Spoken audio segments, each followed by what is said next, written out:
Wake up! It's the Sleep Unplugged podcast, episode 177, Sleep Fragmentation, Picking Up the Pieces. Welcome, everyone, to the Sleep Unplugged podcast. My name is Chris Winter. I'm a neurologist, sleep specialist, and your host for this episode of the podcast. If you're new to the Sleep Unplugged podcast family, welcome. If you're a veteran, welcome back. We are glad you are here.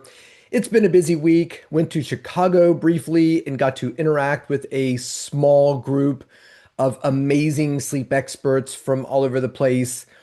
Our favorite sleep expert, the one that we're always wondering, will she give the keynote to the big sleep meeting or will she not? More often than not, the answer is yes.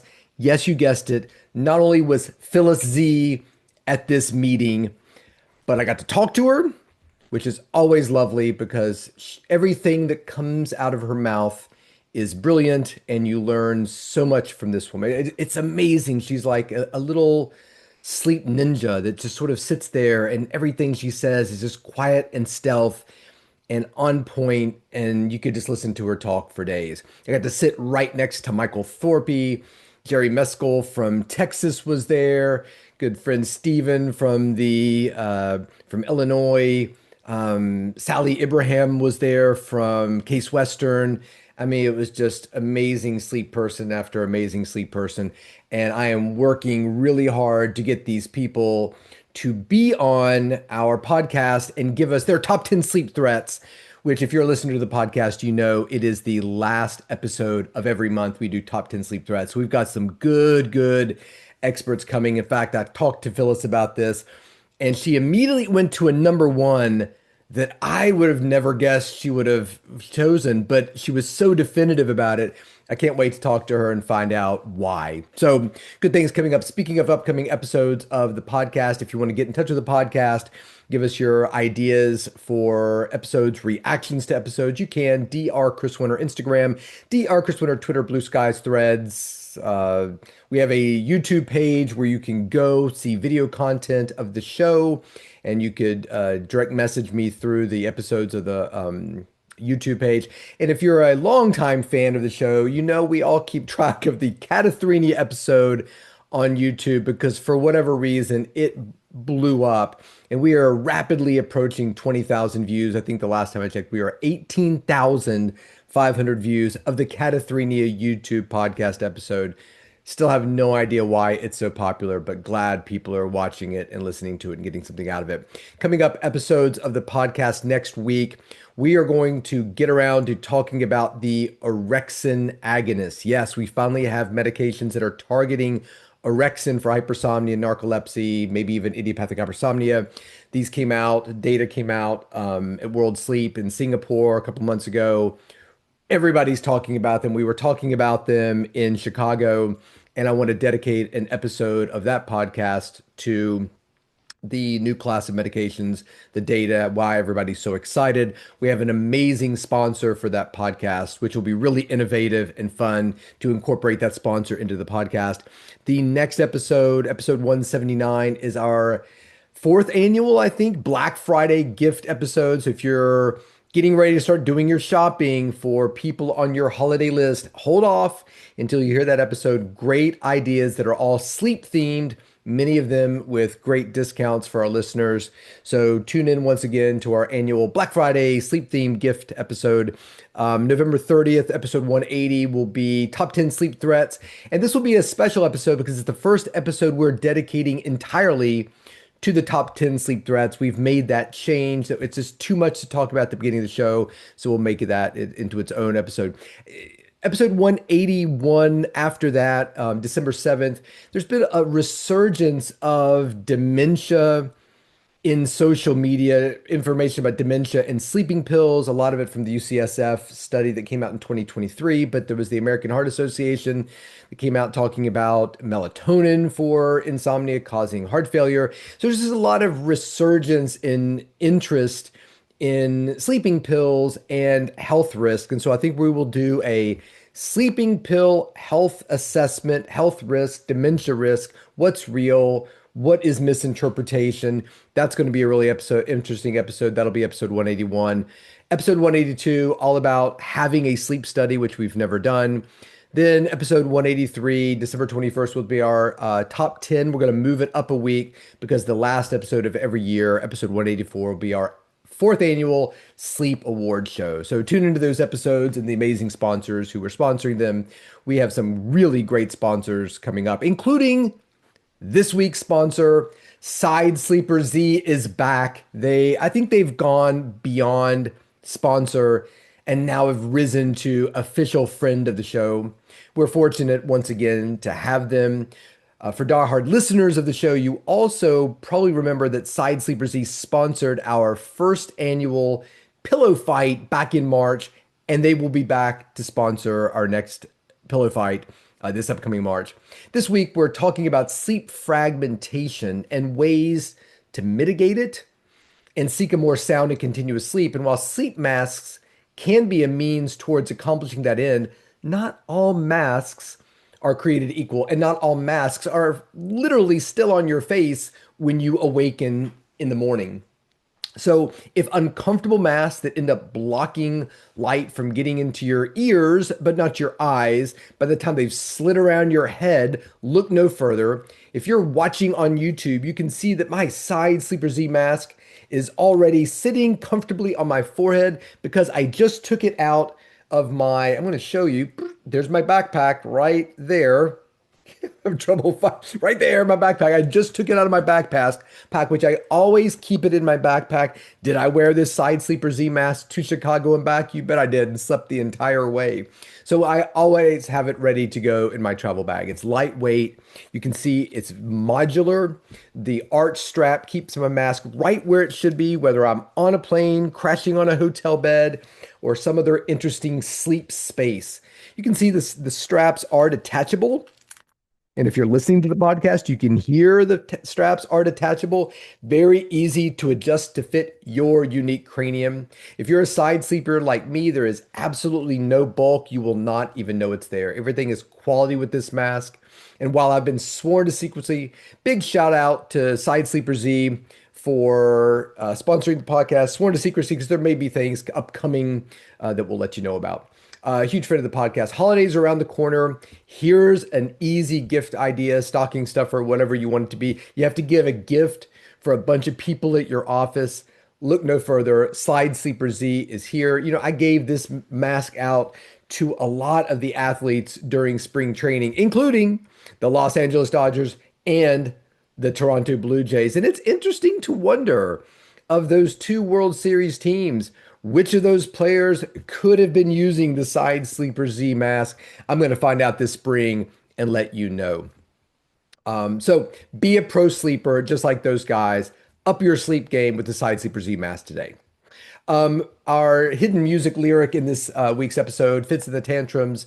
Picking Up the Pieces was the name of not only their debut album, but one of the songs on the album was never released as a single. It's actually one of my favorite songs on the album. I like a lot of songs on this album. It was a couple songs away from being a perfect album. This album came out in 2010. Money Grabber, We Don't Gotta Work It Out, Winds of Change, Breaking the Chains. I liked Rich Girl. This was all done by a musician, Michael Fitzpatrick, which is where the name Fits in the Tantrums came from. He had broken up with his girlfriend, was feeling pretty bad, had a lot of energy, needed to get out, and basically just recorded this album in his home, his apartment, which he called Dillon Street Studios. Actually ended up getting an organ that somebody was selling, moved from a church into his home, and he just started writing these songs. And he said, I really want to create like an old sort of soul kind of band, like neo soul. Called up a friend of his who played sax and kind of created some horn arrangements, got a female singer that he knew, and just started kind of playing, gigging around.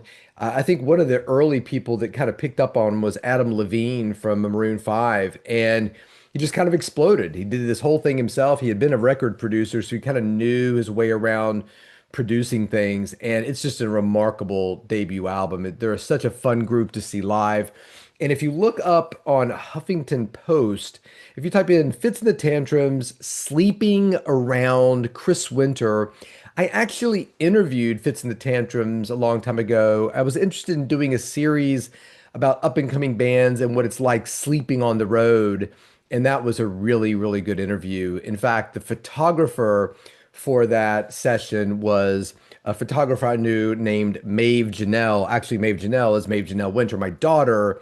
We called her Maeve Janelle. So as I was interacting with the band and their management, they wouldn't necessarily know that the photographer that I had was just my daughter who was coming along taking pictures. Now, granted, she's an excellent photographer, studied photography, et cetera, et cetera. But anyway, if you see the photo credits of that album, there are photo credits Maeve Janelle. Little inside trivia for you there. So let's talk about sleep fragmentation.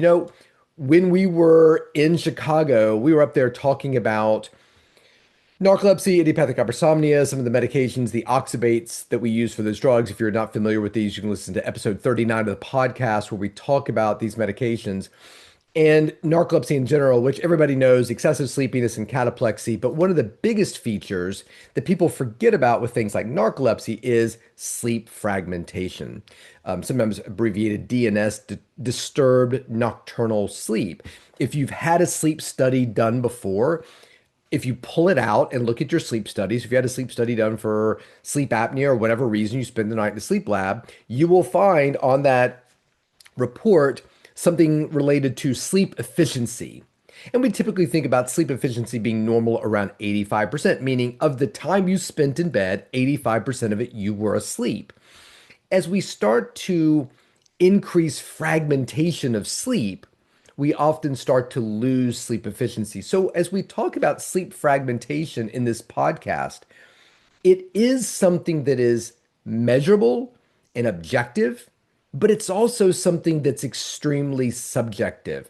I slept great last night is typically code for I got in bed, I became unconscious quickly, and I don't remember being conscious until the alarm went off. That's a good night of sleep. Whether it's true or not, that's often what people describe as being a very non-fragmented night.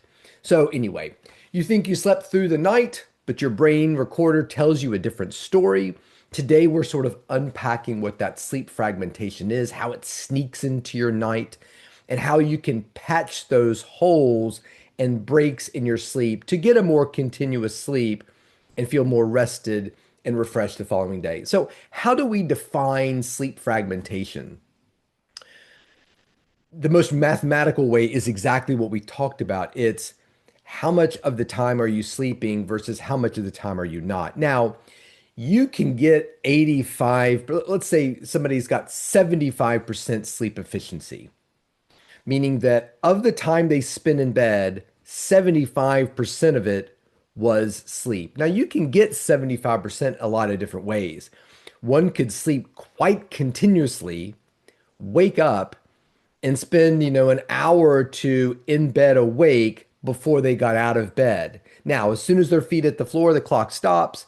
And so that hour or two at the end of the night could lend itself to making the entire night 75% efficient. Or somebody could get in bed, fall asleep immediately, sleep right up till their alarm clock goes off, but be having little 30-second, 15 seconds, 45-second awakenings over and over and over through the night.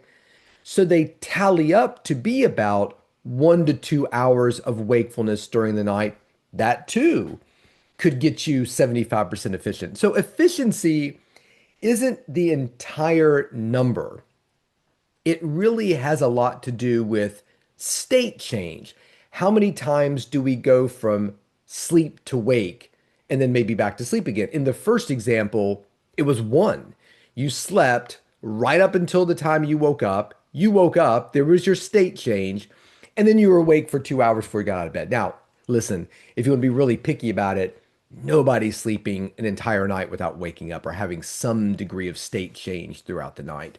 In fact, sometimes I see these pictures of like a normal sleep hypnogram, and we'll talk a lot. We've talked about that before, where there are very few state changes. I'm like, brother, nobody ever sleeps like that. So sleep change or that state change is really important. In fact, we were talking about data about certain medications that might influence or reduce state change. Now, we were talking about narcolepsy patients, but could this be applied to a bigger population? Or are there other medications out there or things that we can do to reduce those state changes. So while I think we need to pay attention to efficiency, number of state changes is really important as well too.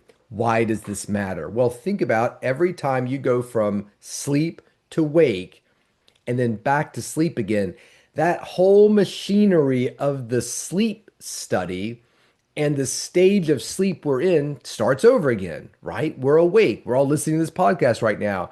When we finish up, we're going to go hop into bed. We're going through N1, that transitional sleep for a couple minutes, couple seconds, and then into N2 sleep, which is light sleep. And then we drift down deeper into N3 or deep sleep. Maybe have a period of REM sleep, then a brief arousal, back into light sleep, then deep sleep, another dream. So every time we interrupt that sleep process and come out to wakefulness, we start all over again in terms of that process to get to deep sleep. It's acclimating on Mount Everest. You start at base camp, let's call that wake, and then camp number one is light sleep. Camp number two is deep sleep. And I don't know, camp number, the summit's REM sleep. It's not a great analogy because that implies that there is some sort of comparison between deep and REM sleep, which there isn't. But the point of it is, if every you're trying to get to the summit, every time you come back to base camp, you don't just get to go right to summit. You've got to go back through camp one, camp two, camp three, then summit. So let's go to camp one. I feel sick. Okay, back to base camp. Let's go to camp one. Okay, I'm doing pretty good. Camp two, no, I can't do it. Okay, back to one. I still feel terrible. Back to base camp. So the only access to the summit is through all the camps. The only access to deep sleep is through all of those stages. And we've named them stage one, stage two, but there's a continuum that doesn't do justice to. So there is no, like you're playing Monopoly, bypass everybody, go directly to Park Place. You have the option to buy it if you want to. There is no card like that with sleep. So every time there's a state change, we are creating a problem there. So what do those state changes look like? One is an arousal. And it's important to understand these things because it'd be kind of jarring when you sit down to talk to somebody about a sleep study, or you look at your sleep tracker and it's telling you a story when you wake up. So an arousal is a brief shift in brain activity towards wakefulness, usually less than 15 seconds, that we typically have no memory of. In other words, you go to bed, you're in light sleep, transitional sleep, and as you're moving to deep sleep, you have an arousal. So for 15 seconds, you are back to being in a wakefulness sort of brain pattern. And then the arousal ends, and now you're starting again trying to get to deep sleep. And if you have enough arousals over and over and over, you may never get to deep sleep. But if somebody asks you, hey, how was your sleep last night? You might say, it was great. I went to bed and I slept great throughout the night. I never woke up. And here I am. Right. But you had lots and lots of arousals during the night, which is the reason why at 2 o'clock in the afternoon, you're sneaking out to your car to take a nap. The sleep didn't work, even though you had no memory of awakenings. Now, what's an awakening as opposed to an arousal? Awakening is a longer return to wakefulness that's usually noticeable and remembered. So when I ask a patient, how was your sleep study? And they say it was fine.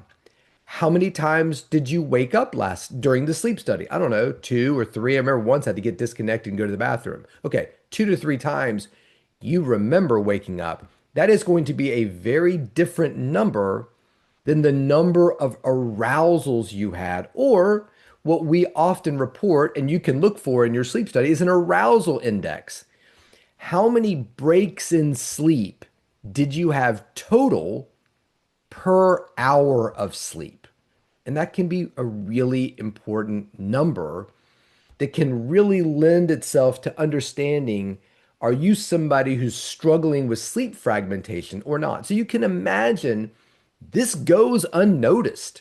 It goes unnoticed by your provider. It goes unnoticed by your bed partner sometimes, although they can sometimes have a better window than you do. Most importantly, it can often go unnoticed by you because most arousals are really too short to be registered consciously. People believe they slept great. Your partner's like, oh my God, you drove me crazy last night. Why did you? I hate when you have alcohol at night watching the ball game or whatever. I hate when you drink all that coffee at night. You say it doesn't affect your sleep, but it really, really does. People think I can drink a pot of coffee, Dr. Winter. I sleep fine. No, you don't. I don't. And I'm one of these people that doesn't feel the disruption really, but I'm told of it in no uncertain terms. So if you feel like you're somebody who sleeps great, but you're tired the next day, unfocused, irritable, brain fog, these are the signs that maybe something's going on. So you can't say, oh, this brain fog, but can't be my sleep because I sleep great. How do you define great? Well, I'm in conscious fast and I don't really remember waking up until the alarm clock goes off. Bad definition of good sleeper. Just like bad definition of bad sleeper is I get in bed, it takes me 2 hours to fall asleep. And we're going to talk a lot about that when we talk about the insomnia drugs, December 7th for that podcast. We're on the other side of the spectrum now. People who are not good sleepers who believe themselves to be. And in a lot of cases, this is only going to be measured by something objective like a sleep study. Now, we're going to talk about sleep studies December 14th. And one of the things we will talk about is the difference between a home sleep study and an in-lab sleep study, and the fact that this objective measurement often is only coming through the in-lab sleep study. Although the home sleep studies can do some things. The watch that you wear, the Whoop band, the Oura ring can give you some degree of information about fragmentation. But if you're really looking to understand that on a deeper, more accurate level, it is an in-lab sleep study. So why do people have fragmented sleep? We could do a list that is 100 entries long. And we've talked a lot about these on the sleep study. So on the sleep podcast. So number one, sleep disordered breathing. And I'm sort of ranking them in ways that I see them or I think the average sleep provider sees them. Sleep apnea is very common. It's very commonly overlooked, meaning that there are a lot of people out there with sleep apnea who have not been diagnosed. I wonder why that would be. Ask the sleep apnea patient what's going on. I get in bed, I fall asleep right away, I wake up with the alarm clock, I'm a good sleeper. Really? That's not what your partner says. That is not what your buddies say when you spend the night with them in the cabin once a year and go black powder hunting or whatever you like to do year to year. That is not what they're saying. In fact, they're going to make you sleep in their truck. They've gotten together. You don't know it, but when you arrive in that cabin this year with your camo and your black powder rifle, all ready to go see your friends, get out in the woods, experience nature's beauty, they've got a surprise for you this year. And it's, we need you to sleep out in your truck because we can't take another weekend of you snoring and coughing and choking. It's killing us all. So please either get yourself taken care of, get on a CPAP, or sleep out in your pickup truck, please, for the love of God. So sleep apnea is very common. Upper airway resistance syndrome, I think we've talked about as well too. Anything snoring, anything that's affecting your breathing can absolutely lead to more sleep fragmentation. Number two, environmental disruptions, noise, light, temperature shifts. I wonder what we could do to solve the light problem. Boom, side sleeper Z mask right there. It's on my forehead. So some of these are easier to address than others. Earplugs. We just a couple episodes did an episode on all different kinds of earplugs, all different kinds of price points. We're going to talk about earplugs during the Black Friday show. So there's no reason to have light and sound be something that's fragmenting your sleep. Temperature shifts we've talked about as well too. Daylight saving time, when standard time, when does the sun come up, when do you work, et cetera, et cetera. All extremely important things to think about. Periodic limb movement disorder, restless leg, we've done episodes on both. Pain or discomfort, arthritis, recent injury. The big one for me, not for me personally, but when I talk to patients, shoulder surgery, rotator cuff surgery, shoulder replacement. Man, it is tough to sleep effectively when your shoulder cannot be touched because it's post-operative. So, injury, ill-fitting mattresses can certainly cause disruption. I feel that when I go from my amazing mattress to a mattress that is not equally amazing, I definitely feel that fragmentation. And it's subtle. It's just waking up and adjusting yourself, being aware you're in the hotel room. I woke up in Chicago on that mattress and was kind of like, oh, just kind of woke up at one point. I imagined it was snowing. I heard something hitting the window. I think it was rain. I was kind of confused. I was like, is it snowing? And, so I think that's important as well, too. Stress and anxiety. I got to get up early to make a flight. I got to do these types of things to, all those things can be very important when it comes to sleep. Medications, stimulants, as lovely as they are for people who need them, can cause problems with sleep. Fragmentation, if taken too close to end of the night, certain antidepressants can do it. Steroids, anybody been on a Medrol dose pack for some sort of injury or poison ivy, throw your back out and you get some steroids, man, guess what? Your sleep is going to be fragmented. All those medications, alcohol and caffeine we've talked about. Please do not write me an email saying, oh, I hear what you're saying about alcohol and caffeine being something that causes sleep fragmentation. But hey, for me, Chris, I find it helps me sleep, kind of takes the edge off. No, it doesn't. It makes you unconscious faster. But take a look at what your fitness tracker is saying about your sleep. I wish we could do sleep studies. You always tell people, I want you to live your life and then come in for your sleep study. Don't change what you do day to day. Now, if you're a heavy drinker before you go to bed every night, I can't have you heavily drink and then come to the sleep lab. Driving and alcohol don't mix. But when we look at sleep fragmentation, and most sleep trackers are good enough to do it. If you don't believe me, go 2 weeks without drinking alcohol, see what your sleep tracker says, and then do 2 weeks where you drink alcohol safely, responsibly. It doesn't involve, it doesn't have to be a lot of alcohol. I did this experiment once with a sleep tracker. I just had 2 beers at night before I went to bed. And my sleep score was terrible compared to the nights where I didn't have alcohol. And I wouldn't necessarily have told you that. Yeah, I didn't like drinking a bunch of alcohol right before I went to bed. Again, it was just 2 beers. It's a pretty heavy duty beer, but wow, the score was shockingly different. So try it out. Mental health factors, anxiety, PTSD, depression, we talked about, medical conditions, acid reflux at night, the silent killer of sleep, nocturia, we've talked about recently, having to wake up to go to the bathroom a lot, bladder issues, UTIs, etc. And then an unstable sleep schedule. You are a frequent traveler dealing with jet lag, which I can certainly experience. And there's things you can do to mitigate it. Sleep supplements. I do use melatonin when I travel big distances. No, melatonin does not cause heart failure. It is associated in population studies to a small degree with people who have heart failure, but I can guarantee you it's the reasons that they are taking the melatonin are the reasons that they have heart failure, not the melatonin itself. I have no problem with melatonin whatsoever. So please understand those relationships. And again, we're going to talk about that when we do that episode on December 7th. So how does fragmentation appear in our data? We kind of talked about that. So when you have a sleep study, the EEG, the little electrodes that are hooked to our brain, are actually picking up changes in our brainwave frequency.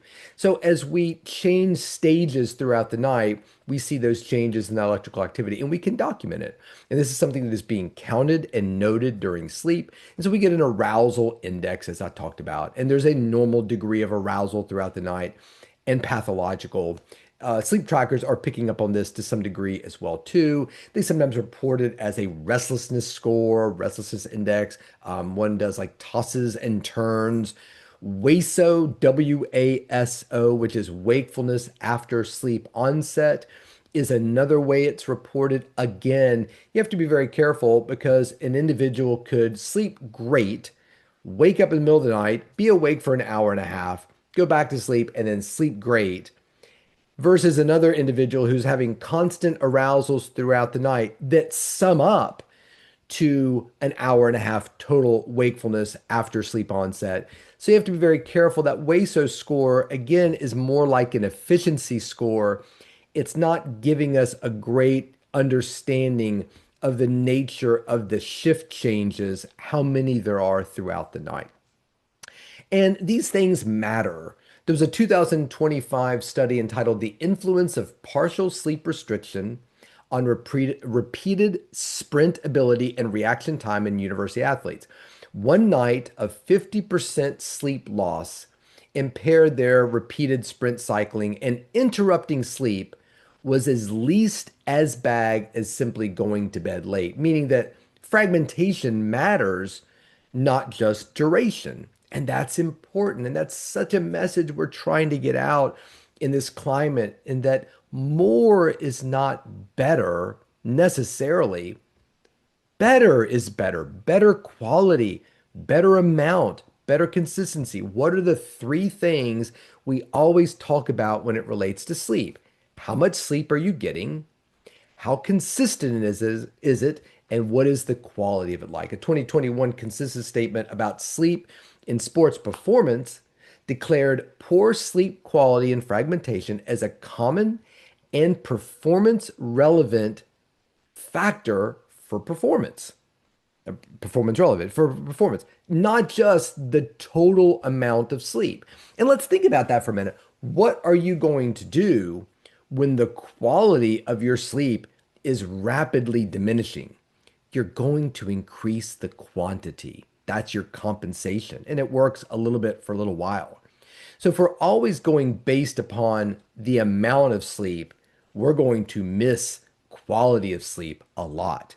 So if you're dealing with a population of athletes, the guy that sleeps the most is not necessarily the best sleeper. That might be a red flag. What do we pair with that? Cognitive assessments, Epworth Sleepiness Scale. So if the guy sleeping the most or the gal sleeping the most is the sleepiest, ooh, now we've got something here. Now we're in that hypersomnia realm. And this is something that doctors miss. We focus so much on people who, quote, can't sleep, end quote. We do not focus on the people who sleep a lot and are good at falling asleep quickly. So, what are some strategies to reduce sleep fragmentation? And I want to try to keep this practical, address the root cause. If you have a sleep disorder like sleep apnea, restless leg syndrome, or other medical conditions, those need to be addressed and at least mitigated. You might be able to get rid of it, but can we change things around? You're on a medication that's affecting your sleep. Can we take it in the morning instead of the evening? These are conversations that need to be had to figure out ways we can do that. I think evaluating for your environment optimization is very important. Keep it cool. Sleep masks block ambient light, prevent early morning awakenings from sunrise and artificial light. There was a systematic review and meta-analysis found that using eye masks and or earplugs significantly increased total sleep time, sleep efficiency, you know what that is now, REM sleep, and reduced awakenings in the sleep arousal index. Arousal index, we're trying to keep that arousal index low according to polysomnographic, that's sleep study data. These studies are generally ICU or hospital simulated ICU studies. So a little different from sleeping in your own bedroom. And yes, hospitals have a lot of other things that are confounding, but there are some studies out there about it. There was another ICU randomized trial, fewer prolonged awakenings, more deep sleep in ICU patients using eye masks and earplugs. They experienced fewer long awakenings and greater duration of N3 sleep. That's the goal. More deep sleep. That's what we're looking for. Because with fragmentation, you tend to lose more deep sleep and gain more light sleep or intermittent, intermediate sleep. A study of healthy adults sleeping at home found that wearing an eye mask was linked to time spent in slow wave sleep, although overall sleep architecture did not really change that much. And while many studies in the hospital environment support mask benefits for reducing fragmentation, there is less data in general in home settings. So I always tell people, look, this mask that I am wearing on my head is not a big investment. It is not a mattress level investment. So I always have patients or athletes or clients get a mask, find one that's comfortable for you, like Side Sleeper Z, boom, put it on, sleep with it for 2 weeks. And if you hate it, stop wearing it, re-gift it. It's not a big deal, right? Holidays are coming up. You have time to get this mask, wear it, figure it out, and then re-gift it. So I think it's really important that you try these things out because you're going to know for yourself very quickly if they're working for you. So yeah, these hospital studies are great, but really boils down to how are you sleeping? How are you feeling about the mask? Earplugs or white noise to reduce sound-based arousals. We did a whole episode recently on earplugs. I think they're fantastic and easy and can be quite simple, cost-effective, and cheap. Avoid caffeine, especially early in the afternoon to late evening. You want to get your caffeine, which I have sitting right here. We want to get it through before the day really gets in because there have been studies show that even like 6 hours leading up to 6 hours away from the time you go to bed, caffeine can still be having an impact on your sleep. So we really want to make sure that that is not something that is taking up a lot of time or taking up eating up a percentage or a amount of your sleep. Keep a consistent sleep schedule. I think we can put in there, get rid of daylight saving time. I think that could easily fit under there in terms of ways to reduce sleep fragmentation, make us all sleep a little bit, feel better. Mind body strategies, relaxation training, mindfulness, reduce stressful arousals. We're back into our cognitive behavioral therapies for getting better sleep. Technology use, limiting the night exposure. We've had some top 10 sleep threats. Technology, blue light is often in that as one of the top 10 threats to your sleep. Get rid of it. And using wearables to track your sleep, not as not diagnostic tools, but as to understand what is the level that it's seeing of fragmentation in your sleep. So sleep fragmentation is often invisible in the moment, but it does leave a fingerprint on how you feel and function the next day. So, can you get through a day very successfully after a night of heavy sleep fragmentation? Absolutely, you can. But night after night after night after night, it is eroding what you could be. And this could be having an effect on not only athletic performance and how you feel in the gym, but your body's overall health, your mood, your ability to function cognitively, all kinds of things. So, pay attention to this, not just how quickly you fall asleep and how many times, paying attention to this and opening up your mind to the idea that there could be more fragmentation happening in your sleep than you know. That's it. Small changes. Make them. Get better sleep. And if you can't, talk to somebody about evaluating your sleep to get a measure objectively of sleep fragmentation. It is very, very easy to do. And in the meantime, I want to thank Side Sleeper Z for giving us a very practical solution to sleep fragmentation. Right there, mask fits easily on your head, in your bedside table, or on the bag you're taking when you travel. So that's it. Sleep fragmentation done and dusted. If you have any questions, comments, criticism, check out Dr. Chris Winter Instagram, Dr. Chris Winter Twitter, Bluesky Threads. How do you deal with sleep fragmentation? Are you somebody who thought you were sleeping good, found out your sleep was quite fragmented? Let us know. And until next week, sleep well.